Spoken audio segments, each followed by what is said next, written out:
מטעות. אז לפני שאנחנו משתמשות בידיים, אנחנו קודם משחררות את עצם הזנב למטה, אפשר להניח פה יד, עצם הזנב מתגלגלת למטה, ומכיוון שהיא לא ממשיכה למטה כי היא מחוברת פה, היא לא יכולה ליפול אל האדמה, יש גלגול קטן לפנים.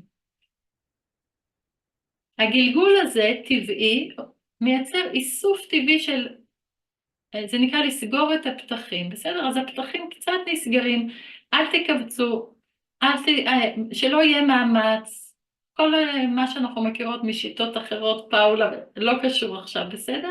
בואו נעשה רק לפי הצ'יקונג לנשים, רק עצם הזנב מתגלגלת למטה, ממש מעט ברכות, לפנים בלי מאמץ, בלי מתח, וזה קצת סוגר את הפתחים למטה.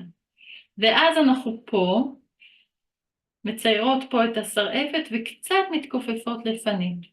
אז בעצם האזור הזה הוא מבחינה אנרגטית כאן, הצ'י לא יברח לנו למעלה, ולמטה גם הפתחים סגורים והצ'י לא יברח למטה. בסדר, זאת העמידה, תשחררו רגע.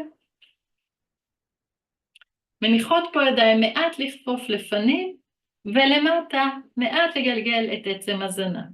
אנחנו מניחות יד בתוך יד כמו קערה. צמודות אל הגוף, הידיים צמודות אל הגוף, ואז בשאיפה הידיים עולות, צמודות אל הגוף, עולות לכיוון הטבור, ואנחנו מחכות, רגע, הידיים מתחת לטבור, אנחנו מחכות, הכל אסוף כלפי מעלה, ולשחרר. לשחרר קצת, לרענן, ונחזור על התנועה.